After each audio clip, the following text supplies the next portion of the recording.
Malkajgiri commissionerate పరిధిలోని Medipalli police station పరిధిలో సంచలనం సృష్టించిన 8 నెలల శిశువు కిడ్నాప్ కేసును పోలీసులు కేవలం 3 గంటల్లోనే ఛేదించారు. సీసీటీవీ ఫుటేజీలు, సాంకేతిక ఆధారాలు, ప్రత్యేక బృందాల వేగవంతమైన దర్యాప్తుతో చిన్నారిని సురక్షితంగా రక్షించి తల్లిదండ్రులకు అప్పగించారు. బోడుపల్లోని ఎన్ఐఎన్ కాలనీలో నివాసముంటున్న కొత్త శివరాం దంపతుల 8 నెలల కుమారుడు వైష్ణవ్ రుద్రాంస్ను అదే అపార్ట్మెంట్లో వాచ్మెన్గా పనిచేస్తున్న నల్లదుర్గా భవానీ బుధవారం మధ్యాహ్నం ఎత్తుకెళ్లింది. చిన్నారిని కిందకు తీసుకెళ్తానని చెప్పి బయటకు తీసుకెళ్లిన ఆమె అనంతరం ఆటోలో కర్మన్ ఘాట్లోని తన ఇంటికి వెళ్లిపోయింది. శిశువు కనిపించకపోవడంతో తండ్రి కొత్త శివరాం వెంటనే మేడిపల్లి పోలీస్ స్టేషన్లో ఫిర్యాదు చేశారు. పోలీసులు వెంటనే బిఎన్ఎస్ సెక్షన్ 137(2) కింద కేసు నమోదు చేసి ప్రత్యేక బృందాలను రంగంలోకి దించారు. సీసీటీవీ కెమెరాల ఫుటేజీలను పరిశీలించడం, ఆటో ప్రయాణ మార్గాన్ని గుర్తించడం, సాక్షులను విచారించడం, సమీప పోలీస్ స్టేషన్లతో సమన్వయం చేసుకోవడం వంటి చర్యలను యుద్ధ ప్రాతిపదికన చేపట్టారు. ఈ క్రమంలో కేవలం 3 గంటల్లోనే కర్మన్ ఘాట్ ప్రాంతంలో చిన్నారిని గుర్తించి సురక్షితంగా రక్షించారు. పోలీసుల విచారణలో నిందితురాలు దుర్గా భవానీ వ్యక్తిగత విషాదం వెలుగులోకి వచ్చింది.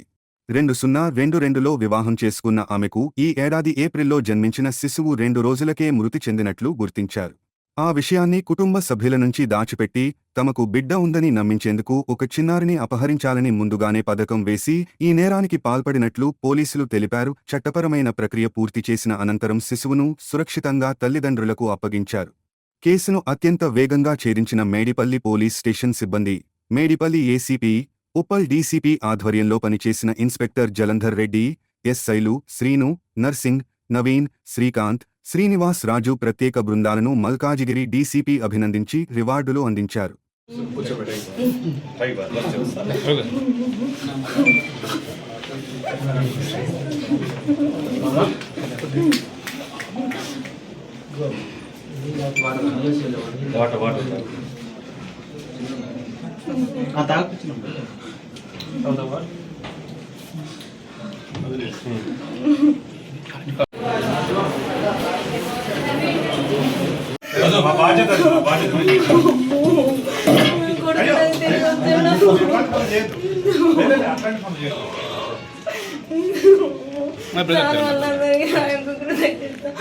చాలా హెల్ప్ చేశారు. నా సరౌండింగ్స్లో ఉన్న పోలీస్ వాళ్ళందరికీ నేను ఇన్ఫర్మేషన్ ఇచ్చాను. నా ఫ్యామిలీ రిలేటివ్స్ పోలీస్ వాళ్ళు ఎవరున్నా కూడా వాళ్ళకి ఇన్ఫర్మేషన్ ఇచ్చాను. ఇక్కడ పోలీస్ వాళ్ళకి చెప్పాను. ఒక 30 మెంబర్స్ ఒకటేసారి వచ్చి నాకు చాలా హెల్ప్ చేశారు పోలీస్ సార్ వాళ్ళు. వాళ్ళ రుణం నేను ఎప్పటికీ మర్చిపోలేను.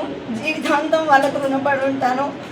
చాలా thank you so much sir. నా బాబు నాకు అప్పచెప్పినందుకు చాలా హార్డ్ వర్క్ చేశారు వాళ్ళు. వితిన్ 2-3 అవర్స్లోనే నా బాబు నాకు అప్పచెప్పారు.